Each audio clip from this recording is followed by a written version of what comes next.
Hello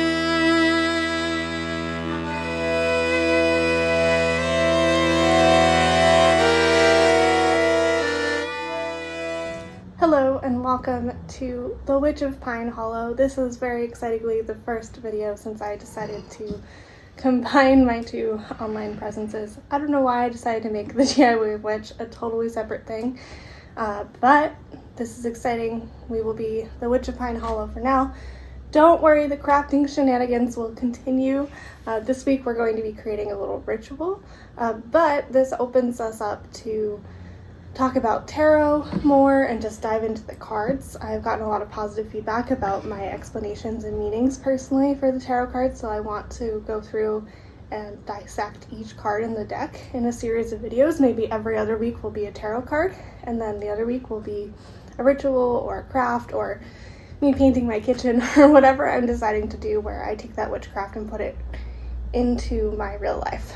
So this week's video is all about Imbolc, which is this holiday coming up on February 1st. Now, why should we be celebrating this, all of us, is because it is halfway through between Yule and Ostera, which is like Easter. And it's this point where winter starts to turn around and become less and less every day. It's lighter, darker. I notice on my breaks and lunches that there's more light later in the day.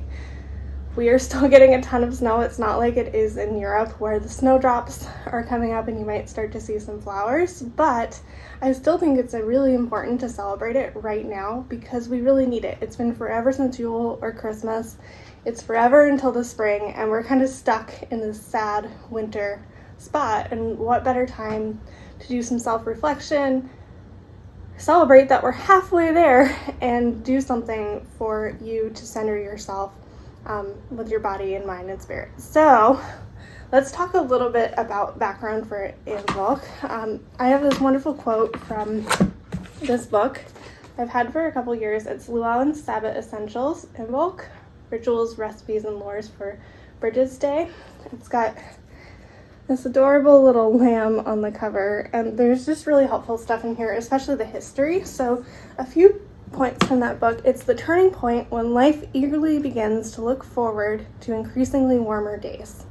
Exactly as I said. So it's a time to figure out what you want to do when it gets warm out and plant the seeds for that. It's also a great time to declutter, clean your house, get rid of things you don't need, and make space for the new. So this Sabat grew from people who had nothing during the winter. They only had their livestock. All their plants were dead, whatever was left in the cellar. And this was the time when, based on lambs breeding, the ewes would start to produce milk because their babies were being born. So this was a whole new food source. So you will see a lot of milk products around different foods and rituals for this. So I can't drink milk, but oat milk is also great, or almond milk, or whatever you might want. So the hardships of winter were halfway over, which was a huge big deal for them. And then the goddess most associated with this holiday is Brigid.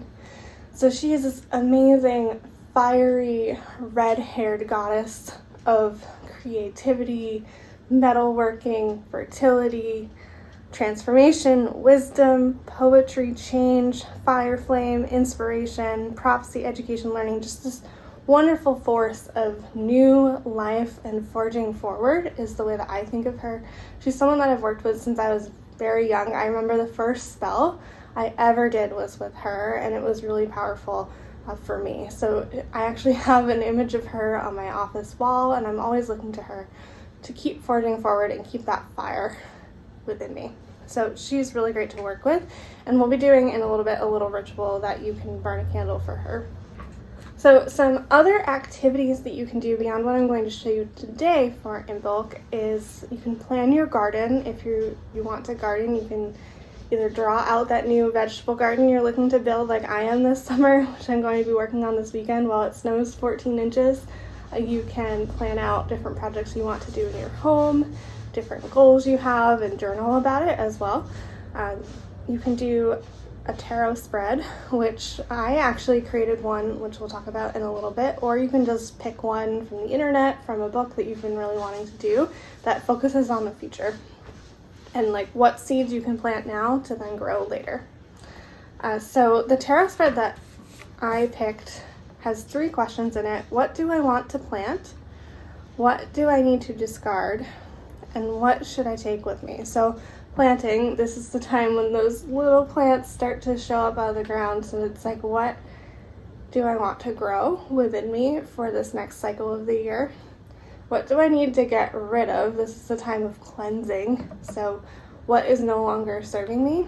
And then what has been going well that I can take with me? So a great reflection. I recommend journaling about this after. So those are the 3 questions for the tarot spread. And without further ado, let's talk about this little ritual for Brigid. So I'm going to remove this here and spread these things out. So these are mostly things that you may already have in your home, which is why I picked this one. For those of you who haven't really done a ritual before, this one's really comfortable. So the first thing I did was put salt in a bowl. Now online, you'll see many people do different versions of this spell, and the reason I just put salt in the bowl and didn't cleanse it is because salt is cleansing in its own and represents that purity, new beginning aspect. And it's also white, which the colors of Imbolc are white, green, yellow, and light pink, so it fits nicely in with that. Next, you can put some bay leaf in there, and the bay leaf is for protecting and for growing of abundance. I'm going to try to get a good one out of here. It's a full piece. Sass is ripping apart some of my fake plants over there. Super fun. And I'm just going to stick this right in probably the back here. All right, so there's my bay leaf. Lavender is for cleansing and a clear mind. Also just smells amazing. And how adorable is this little mason jar? So I'll just sprinkle a little bit of that in there. Oh, it smells like summer to me, or yoga class.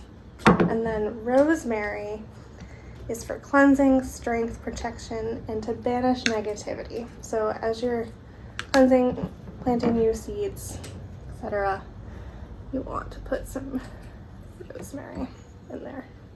Just mix this up a little bit. And there are all my ingredients. And then all you need is a little white candle of some sort. You can do a tea light, a birthday candle, whatever you would like. And just stick that right in the middle there. And here is my little mini ritual / altar for Imbolc. So what I plan on doing is doing the tarot spread first, figuring out, after reflecting on that, what it is I want to plant and grow, what I want to banish, etc., journaling about it, and then connecting with Brigid in my mind. So I'll light the candle, meditate on her image. I recommend Googling her if you'd like to see what she looks like, or you can just create your own image of this beautiful fiery Celtic goddess. And then I'm asking her to help me do those things. And then I will unlight the candle once I'm done. So just a really simple way to celebrate. I recommend, even if you can't or don't feel comfortable with doing something like this, go for a walk, contemplate these questions, and set yourself up for success as we start to head into spring. I hope you enjoyed this content. It's a little bit different from what I've been doing so far, and I'm really excited to share more witchy pagan tips with you in the future, as well as next week we will dive into the Fool card for the tarot deck. I wanted to post this video a little bit earlier before Monday because I wanted you to be able to do all of this throughout the weekend or get ready for Imbolc on Monday. So wishing you a very Merry Sabat, and I will see you soon. Bye everybody.